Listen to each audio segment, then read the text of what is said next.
हमारे भी इतना अधिक स्लीप डिस्क का इतना भारी कष्ट था पहले, कई साल पहले, कि हम आपको क्या कहें, श्वास लेने में दर्द होता था, करवट बदलना भी मुश्किल था, इतना तेज दर्द।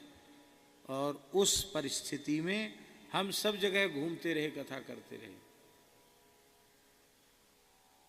हिताश्रम पर व्यास चौकी पर चढ़ना मुश्किल था, सहारा लेकर चढ़ते थे।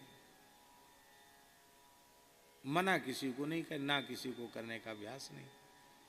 पूज्य गोरीलाल कुंज वाले महाराज जी साथ थे, और रानी खेत गए तो ऐसी स्थिति थी बाई रोड पर महाराज जी कि 10 मिनट गाड़ी चली, अब असह्य वेदना शुरू हो गई, तो हम कहे महाराज जी गाड़ी रोक दीजिए। रोड पे लेट जाते थे, 5-10 मिनट रोड पर लेटते, फिर बैठते तकिया लगा के। इतनी पीड़ा, असह्य पीड़ा।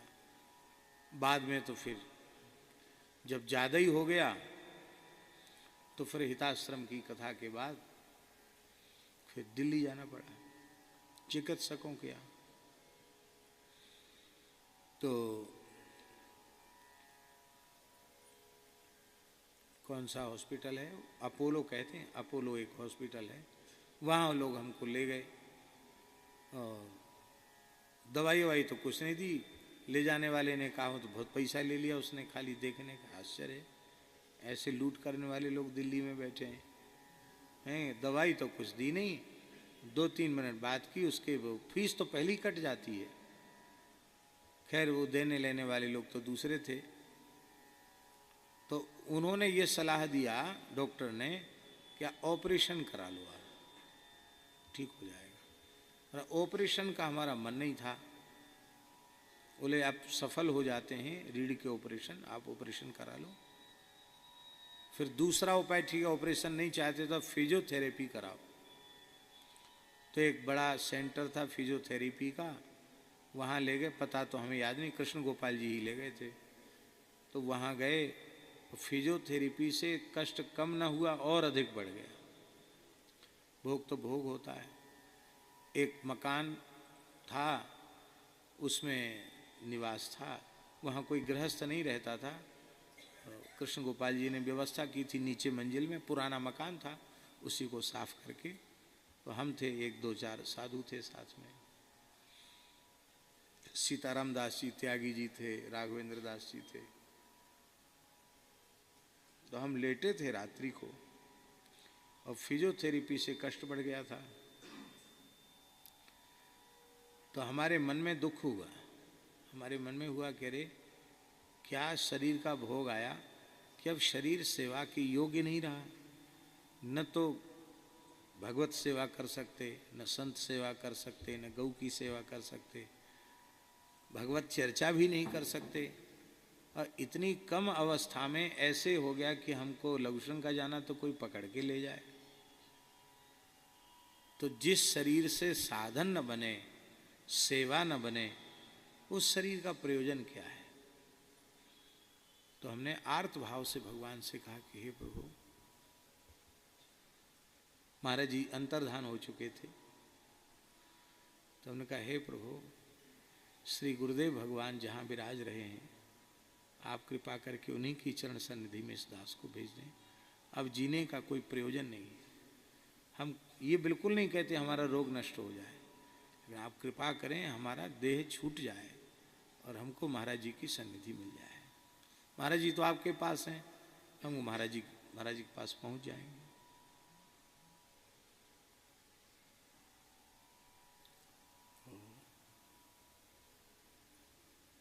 भीतर से दुखी होकर के भगवान से प्रार्थना की, गुरु जी से प्रार्थना की कि गुरु जी अब अपनी सन्निधि प्रदान कराओ। तो जैसे ही नींद आई तो महाराज जी पधारे, भक्तमाली जी महाराज पधारे। और महाराज जी जैसे ही आए तो हम सहसा उठ के खड़े हो गए, स्वप्न में, जागृत में नहीं। और हमने साष्टांग प्रणाम किया। अरे नहीं नहीं पंडित जी, तुम उठो मत, खड़े मत हो, तुमको डॉक्टर ने झुकने को मना किया है, झुको मत, यहीं बैठ जाओ। उनके नहीं, हम चरणों में बैठ गए। महाराज जी चौकी पर बैठ गए। और बैठते ही बोले, शरणागत को यह अधिकार किसने दे दिया कि हमारा शरीर छूट जाए। ये शब्द था महाराज। जब तनमन प्राण सर्वस्व भगवान के अर्पित कर दिया तो जहां रखें, जैसे रखें, जिस परिस्थिति में रखें, उसमें प्रसन्न रहना चाहिए। ये मरने की प्रार्थना करना, इसका मतलब आपने अपने आप को भगवान को समर्पित नहीं किया। और बोले, हंसकर बोले, देखो तुम कथा कहते हो तो तत्तेनुकंपाम सुसमीक्षमाणा की बड़ी सुंदर व्याख्या करते हो। कुंती जी की स्तुति करते हो तो विपदा संतुन सस्वत की बड़ी अच्छी व्याख्या करते हो, घंटा भर लगा देते हो। और ये सब व्याख्याएं केवल दूसरे को सुनाने के लिए हैं कि स्वयं को मानने के लिए हैं। कुंती तो वरदान मांग रही है विपत्ति का, तब उनको विपत्ति मिल रही है, और तुम्हें बिना मांगे मिल रहा है, सो तुम कहते हम शरीर छोड़ दें। तो ये तो तुम्हारी बात ठीक नहीं है। हमने कहा महाराज जी दिल्ली कब तक पड़े रहेंगे? नहीं, क्या जरूरत है दिल्ली पड़े रहने की, चले जाओ वृंदावन। कहाँ है दर्द? तो हमने कहा महाराज जी यहाँ है दर्द। ऐसे उलट गए, जैसे ये बैठे हैं, ऐसे बैठे तो महाराज जी ऐसे बैठे हैं, तो दर्द दिखाने के लिए हम थे, उलट गए। महाराज गुरु जी की तरफ पीठ कर दिया। महाराज जी ने अपना दाहिना चरण उठाया और ऐसे जहाँ दर्द था वहाँ से लगाया, यहीं दर्द है ना? हमने कहा हाँ महाराज जी यहीं दर्द है। तो ठीक है, अब कोई बात नहीं, वृंदावन चले जाओ। तो स्वप्न टूट गया। स्वप्न टूटा तो हमने क्या देखा कि हम चौकी से उतर के बैठे हैं नीचे, हम सो नहीं रहे हैं। आश्चर्य, किवाड़ा बंद है, अकेले कोठरी में सो रहे, हम नीचे बैठे हैं, जैसे अभी अभी पीठ पर महाराज जी चरण लगा के गए हों। और आपको क्या बता, मैं ऐसे लगा कि जैसे कुछ था ही नहीं। हम उठे और उठ करके और शौचालय में गए, स्नान किया, शौच गए, दातुन कुल्ला किया और गुनगुना पानी करके स्नान किया। कि जगाया नहीं किसी को, रात्रि को 3 बजे की तो बात है। तो लोग, राघवेंद्र दास जी जगे सबसे पहले। तो उन्होंने हमसे कहा कि आप तो कहते थे कि हमको पकड़ के लवसंका ले चलो, आज क्या हो गया आपको? ये बाल्टी उठा रहे हो, हम पानी थोड़ा ज़्यादा फैलाते हैं, ये दोष है। जल हिसाब से ही खर्च करना चाहिए, लेकिन जल प्रिय हैं ऐसा समझो, स्नान प्रिय हैं। अभी जो अब की बार जो कुछ कफ वृद्धि हुई, इसमें भी हम ही कारण है, क्योंकि चित्रकूट उनकी आज्ञा हुई थी जगत गुरु जी की, तो गए आए और फिर उसी दिन चंद्र ग्रहण था, तो चंद्र सरोवर पर बैठे रहे और फिर 2:30 बजे रात को उसमें खूब गोता लगा के स्नान किया। वहीं बैठ कर के जो कुछ भगवत स्मरण करते रहे। एक लोग मन में ये भी रहता कि हम यदि लेट गए तो ये तो लोग तो पास में रहने वाले तो कहने से भी नहीं करते हैं, पर कम से कम किसी भी बहाने से हम बैठ जाएंगे तो उसके सहारे 10-20 लोग और बैठ जाएंगे, ऐसा मन में भाव रहता है। इसी भाव से हम बैठ गए।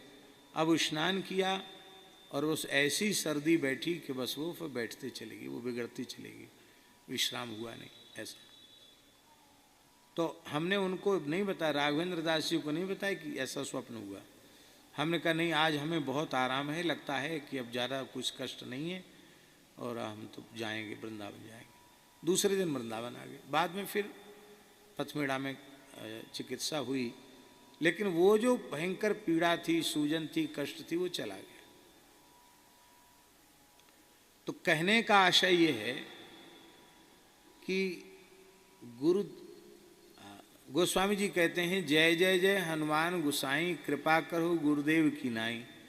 उनको कहना चाहिए कि जय जय जय हनुमान गुसाई, कृपा करो रघुनाथ की नाई, ऐसे कहना चाहिए हैं।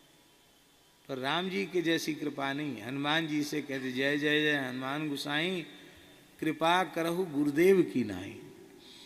इसका मतलब है कि यद्यपि हमारी श्री जी कृपामयी करुणामयी हैं और श्री ठाकुर जी कृपा के साक्षात स्वरूप हैं।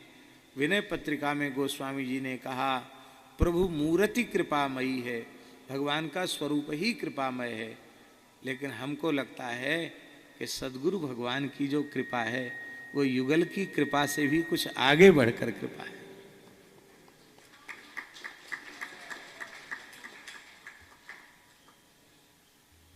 जीते जी तो वे प्रारब्ध का नाश कर देते हैं, कृपा करके खुद भोग लेते हैं, और कई बार ऐसा भी कर देते हैं कि भगवान की सन्निधि में पहुंचने के बाद भी आश्रित की पीड़ा का हरण वे अपनी कृपा करुणा से कर लेते हैं।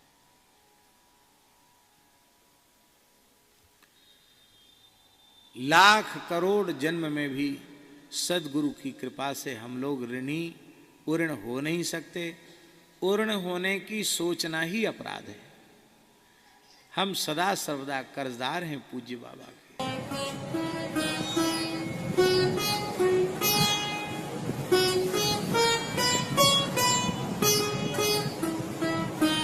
श्री सीताराम प्रतिदिन सत्संग एवं दर्शन के लिए श्री महाराज जी के ऑफिशियल चैनल को जरूर सब्सक्राइब करें।